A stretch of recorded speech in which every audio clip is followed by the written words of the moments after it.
Rasulullah Shallallahu Alaihi Wasallam beliau menyampaikan bahwa sab'atun yudhilluhumullahu fi dhillihi yauma la dhilla illa dhilluhu.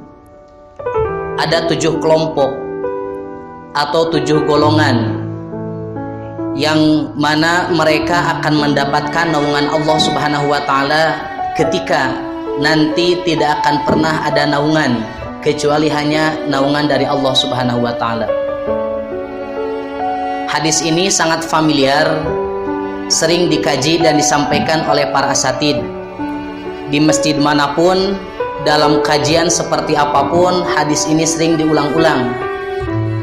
Akan tetapi kendati pun seperti itu, sebagai amanah yang disampaikan oleh Allah Subhanahu wa taala, wa tawasau bil haqqi wa tawasau bis sabri, sebagai langkah untuk saling mewasiatkan dalam hak dan kesabaran, ditambah al insanu mahallun nisyan wal khata, yang namanya manusia adalah tempat lupa dan tempat salah, maka tidak jadi persoalan jika hadis ini sering diulang-ulang dan dikaji untuk mengingatkan kembali kita dan untuk memberikan pemahaman kepada kita bahwa jangan sampai terlena dengan urusan hal-hal yang berkaitan dengan materi, tetapi kejarlah minimal menjadi salah satu di antara 7 kelompok yang disampaikan oleh Rasulullah Shallallahu Alaihi Wasallam. Rasulullah menyampaikan bahwa akan ada 7 kelompok atau 7 golongan yang akan dinaungi oleh Allah Subhanahu wa taala ketika nanti tidak akan ada naungan sama sekali. Para ulama, di antaranya Imam An-Nawawi, di dalam kitab Syarhul Minhajnya beliau menyampaikan bahwa para ulama berbeda pendapat terkait naungan Allah Subhanahu wa taala. Yang pertama berpendapat bahwa 7 kelompok yang akan dinaungi oleh Allah Subhanahu wa taala, naungan yang dimaksud adalah naungan arasy Allah Subhanahu wa taala. Lalu kemudian kelompok yang kedua menyebutkan bahwa yang dimaksud dengan naungan yang tidak akan pernah ada naungan kecuali naungan Allah Subhanahu wa taala, yaitu manusia masuk dalam surga. Akan tetapi Muhammad Fuad Abdul Baqi di dalam kitab Sahih Muslim, di dalam ta'liqnya beliau lebih memilih pendapat yang menyebutkan bahwa yang dimaksud dengan naungan Allah Subhanahu wa taala ketika tidak ada naungan lagi kecuali hanya naungannya, artinya adalah wal muradu yaumal qiyamati, yang dimaksud adalah ketika manusia ada pada hari kiamat. Nah, apa yang dimaksud dengan naungan? Huna dhillul arsy, yang dimaksud dan dipilih oleh Muhammad Fuad Abdul Baqi, 7 kelompok yang akan dinaungi oleh Allah Subhanahu wa taala, mereka akan dinaungi oleh arasy Allah Subhanahu wa taala. Muhammad Fuad Abdul Baqi, beliau memilih pendapat ini bukan berdasarkan pemikiran beliau, akan tetapi Muhammad Fuad Abdul Baqi, beliau mengambil pendapat bahwa naungan yang akan diberikan oleh Allah Subhanahu wa taala kepada manusia nanti di yaumul qiyamah didasarkan karena hadis yang diriwayatkan oleh Imam Ahmad. Satu waktu Mu'ad bin Jabal, beliau pernah bertanya kepada Nabi Shallallahu Alaihi Wasallam terkait yauma la dhilla illa dhilluhu. Lalu kemudian Nabi Shallallahu Alaihi Wasallam memberikan salah satu penjelasan. Alladzina tuhibbuna fillahi fi dhillihi fi dhillil arsy yaumal qiyamah. Orang-orang yang dimana mereka ketika di dunia saling mencintai, berdekatan bukan karena harta, berdekatan bukan karena ada yang diinginkan, tapi saling bersahabat, saling bersaudara fillahi, karena Allah Subhanahu wa taala. Maka pada hari kiamat Allah Subhanahu wa taala akan memberikan dhillul arsy, akan dinaungi oleh Allah Subhanahu wa taala dengan arasy Allah Subhanahu wa taala. Arasy Allah sebagaimana kita ketahui yang dijelaskan oleh Allah di dalam Al-Qur'an, Kemudian banyak hadis Nabi Shallallahu Alaihi Wasallam bahwa yang namanya arasy Allah Subhanahu Wa Taala adalah tempat tinggal Allah Subhanahu Wa Taala. Bahkan ketika Nabi menjelaskan, idza sa'alta, apabila engkau meminta untuk masuk dalam surga, maka kemudian Nabi menyampaikan, fas'alil firdausa, maka ulah kagok mintalah untuk masuk ke dalam surga Firdaus. Kenapa? Para ulama kemudian menyampaikan karena di atas surga Firdaus adalah arasy Allah Subhanahu Wa Taala. Maka arasy Allah Subhanahu Wa Taala merupakan tempat tinggal Allah Subhanahu Wa Taala. Walaupun para ulama berbeda pendapat, di manakah arasy Allah Subhanahu Wa Taala? Apakah benar di atas atau di mana? Kendati pun para ulama berbeda pendapat, akan tetapi orang-orang yang termasuk dalam salah satu di antara 7 kelompok yang disampaikan oleh Nabi, mereka akan mendapatkan kemuliaan yang luar biasa. Kenapa? Langsung dinaungi oleh arasy Allah Subhanahu Wa Taala. Fungsinya untuk apa naungan arasy Allah Subhanahu Wa Taala?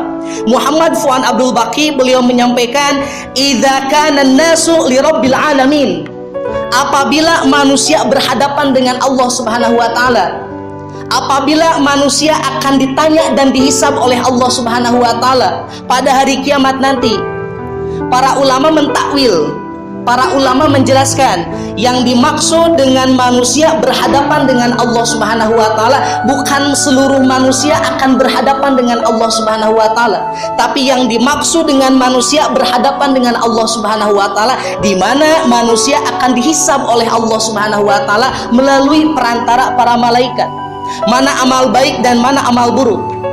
Ketika manusia dalam kondisi dihisab, lalu kemudian Muhammad Fuad Abdul Baqi beliau menyampaikan, wadannat minhum syamsu, pada waktu itu matahari didekatkan oleh Allah Subhanahu Wa Taala kepada mereka, washtadda alaihim harruha, dan panasnya matahari dilipat gandakan, lebih panas ketika manusia ada di dunia, lebih panas daripada matahari yang ada di dunia. Wajar ketika Rasulullah Shallallahu Alaihi Wasallam memberikan kabar gembira. Kenapa? Ketika manusia dihisab oleh Allah Subhanahu Wa Taala kelak di padang mahsyar, matahari didekatkan oleh Allah Subhanahu Wa Taala, panasnya dilipat gandakan oleh Allah Subhanahu Wa Taala. Ketika di dunia panas bisa bernaung di satu bangunan, di dunia panas bisa bernaung di bawah pohon, di dunia panas bisa pergi ke tempat yang teduh. Tapi ketika manusia dikumpulkan oleh Allah Subhanahu Wa Taala di padang mahsyar, lari ke depan tidak ada yang menaungi, lari ke belakang atau mundur ke belakang tidak ada yang menaungi, ke kanan dan ke kiri sama sekali tidak ada yang menaungi. Siapa yang akan menaungi? Tidak ada satupun makhluk yang mampu untuk menaungi, hatta malaikat. Bahkan malaikat sekalipun mereka tidak akan pernah mampu untuk menaungi kita ketika nanti di padang mahsyar. Siapa yang mampu untuk menaungi? Rasul menyampaikan, la dhilluhu illa yudhilluhumullahu fi dhillihi yauma la dhilla illa dhilluhu. Yang dapat menaungi manusia pada waktu itu hanya Allah Subhanahu Wa Taala. Nah, ikhwatu iman rahimakumullah, siapa mereka yang akan mendapatkan naungan dari Allah Subhanahu Wa Taala? Dan seberapa besar naungan yang akan Allah Subhanahu Wa Taala berikan kepada 7 kelompok ini? Ternyata Allah Subhanahu Wa Taala di dalam Al-Quran menjelaskan bagaimana besarnya arasy Allah Subhanahu Wa Taala. Jangankan arasy Allah Subhanahu Wa Taala, makhluk yang menanggung arasy Allah Subhanahu Wa Taala saja besarnya luar biasa. Bahkan tidak ada satupun makhluk di dunia, bahkan tidak pernah akal kita dapat membayangkan betapa besarnya makhluk yang ditugaskan untuk menanggung arasy Allah Subhanahu Wa Taala. Siapa mereka? Allah menyampaikan di dalam surat Al-Haqqah ayat 17, orang atau makhluk yang menanggung arasy Allah Subhanahu Wa Taala mereka adalah para malaikat. Bukan 1 atau 2 malaikat, ternyata Allah sampaikan ada 8 malaikat yang siap menanggung arasy Allah Subhanahu Wa Taala. Dan jangan dibayangkan malaikat besarnya seperti kita. Nabi Adam sebagai manusia terbesar di dunia, tinggi 30 meter, lebar badan 15 meter, itu belum sebanding dengan besarnya malaikat penanggung arasy Allah Subhanahu Wa Taala. Rasulullah Shallallahu Alaihi Wasallam beliau menyampaikan sebagaimana yang terdapat di dalam riwayat Imam Abu Dawud Rasul menyampaikan bahwa udzinali, telah diizinkan bagiku, kata Rasul, an uhadditsa, untuk menceritakan, untuk menjelaskan, an malakin, tentang malaikat, min malaikatillahi, di antara malaikat-malaikat Allah Subhanahu wa taala yang fungsinya min hamalatil arsy, satu, hanya menanggung arasy Allah Subhanahu wa taala. Rasul menyampaikan inna ma baina syahmati udhunihi, antara ujung telinga malaikat pemegang arasy Allah Subhanahu wa taala, ila atikihi, sampai ujung pundak malaikat penanggung arasy Allah Subhanahu wa taala, masirata sab'imi'ati amin, baru sampai dari ujung telinga sampai ujung pundak kalau kita sudah melakukan perjalanan kurang lebih 700 tahun. Nah, ikhwatu iman rahimakumullah, betapa besarnya malaikat penanggung arasy Allah Subhanahu wa taala. Itu besarnya baru ujung telinga sampai ujung pundak, dan itu pun hanya satu malaikat. Bisa kita bayangkan bagaimana jika malaikat penanggung arasy menengadahkan semua tangannya, dikalikan 8 malaikat. Itulah naungan yang akan Allah Subhanahu wa taala berikan kepada orang-orang yang nanti akan mendapatkan naungan. Lalu kemudian, ikhwatu iman rahimakumullah, setelah kita ketahui bahwa ternyata luar biasa naungan dari Allah Subhanahu wa taala yang tidak dapat tergambarkan oleh akal, yang tidak dapat tergambarkan oleh intuisi kita, ternyata Rasul memberikan satu peluang bagi kita ketika nanti akan datang di padang mahsyar. Siapa saja 7 kelompok yang disampaikan oleh Nabi Shallallahu Alaihi Wasallam? Di antara 7 kelompok yang disampaikan oleh Nabi adalah al-imamul adilu, seorang pemimpin yang adil, seorang pemimpin yang tidak berat sebelah, seorang pemimpin yang menempatkan kebijakannya sesuai dengan peraturan yang ada. Lalu kemudian yang kedua, wasyabun nasya'a fi ibadatillahi, seorang pemuda yang waktu dan kesempatannya dihabiskan hanya untuk beribadah kepada Allah Subhanahu wa taala. Lalu kemudian yang ketiga, Nabi menyampaikan warajulun qalbuhu mu'allaqun fil masajidi, manusia orang-orang yang mu'allaqun, qalbuhu mu'allaqun, hatinya terikat fil masajidi, dengan masjid. Ikhwati man rahimakumullah, ketika berkaitan dengan kelompok yang ketiga, Imam An-Nawawi di dalam kitab Syarhul Minhajnya, beliau menyampaikan bahwa wa ma'nahu syadidul hubbi laha wal mulazamati lil jamaah, kelompok yang mereka akan mendapatkan naungan dari Allah Subhanahu wa taala ketika tidak ada naungan sama sekali ketika nanti di padang mahsyar, yaitu mereka yang hatinya sangat rindu, hatinya sangat cinta, hatinya sangat terikat untuk selalu sholat berjamaah di masjid. Imam An-Nawawi menjelaskan, bukan mereka yang hanya duduk-duduk di masjid, bukan hanya mereka yang beristirahat di masjid, tapi di samping duduk-duduk, di samping beristirahat di masjid, ternyata syadidul hubbi lil jamaah, mencintai untuk selalu melaksanakan sholat berjamaah.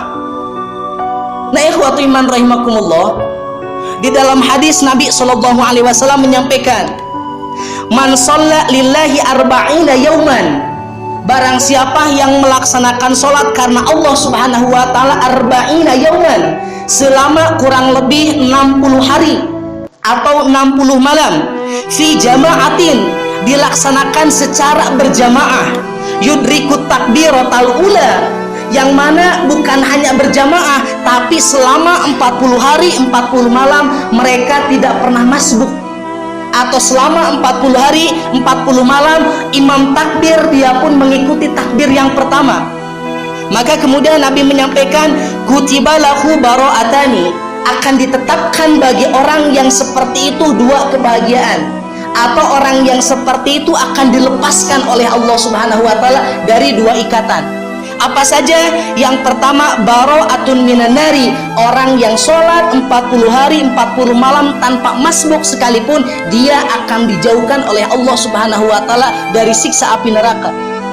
Yang kedua, wa baro'atun minan nifaq, dan dia akan dilepaskan oleh Allah Subhanahu wa taala dari memiliki sifat munafik. Ikhwatu iman rahimakumullah, apa yang disampaikan oleh Nabi Shallallahu alaihi wasallam seolah-olah sangat mudah untuk dilaksanakan. Orang yang melaksanakan sholat 40 hari 40 malam tanpa masbuk sekalipun, dia mendapatkan dua kebahagiaan. Kebahagiaan yang pertama, mustahil masuk ke dalam neraka. Kebahagiaan yang kedua, tidak mungkin memiliki sifat munafik. Maka mafhum mukhalafahnya atau pemahaman sebaliknya, ketika kita masih masbuk ketika sholat, atau ketika kita belum mampu melaksanakan full 40 hari 40 malam secara berjamaah, mafhum mukhalafahnya Nabi ingin menyampaikan berarti kita belum tentu terbebas dari siksa api neraka, dan belum tentu kita terbebas dari sifat munafik, yang berarti pemahamannya memungkinkan dalam diri kita ada benih-benih kemunafikan, ada kesempatan-kesempatan untuk masuk dalam api neraka. Nah, luar biasa apa yang disampaikan oleh Nabi Shallallahu alaihi wasallam. 7 kelompok diantaranya orang-orang yang hatinya terikat dengan masjid, yang selalu melaksanakan sholat berjamaah tanpa masbuk sekalipun. Ternyata Nabi sampaikan orang tersebut pertama akan dinaungi oleh Allah Subhanahu wa taala ketika masuk padang mahsyar, ketika dihisab oleh Allah Subhanahu wa taala. Yang kedua, klimaksnya mereka akan dijauhkan oleh Allah Subhanahu wa taala dari siksa api neraka. Hatta ketika di dunia, orang tersebut akan dijauhkan dari sifat kemunafikan. Nah, ikhwatu iman rahimakumullah, minimal ketika kita belum memiliki kualitas atau sifat 7 kelompok yang disampaikan oleh Nabi, minimal satu yang dimiliki dan dikuatkan oleh kita, laksanakan sholat berjamaah fil masjidi, di masjid. Kenapa? Karena sholat di masjid adalah salah satu bukti orang tersebut akan mendapatkan kebahagiaan dan kemuliaan, bukan hanya kelak di akhirat, tetapi ketika di dunia pun ternyata mereka akan mendapatkan kebahagiaan dan kemuliaan, dijauhkan dari sifat munafik. Nah, maka ikhwatu iman rahimakumullah, mudah-mudahan kendati pun tidak disampaikan 7 kelompok yang disampaikan oleh Nabi, minimal kita fokuskan terlebih dahulu untuk melaksanakan sholat berjamaah di masjid. Sebab ketika kita mampu melaksanakan sholat berjamaah tanpa masbuk sekalipun, luar biasa pahala yang akan diberikan oleh Allah Subhanahu wa taala. Di samping pahala di dunia, pahala di padang mahsyar, ternyata Allah pun akan memberikan kebahagiaan mustahil masuk ke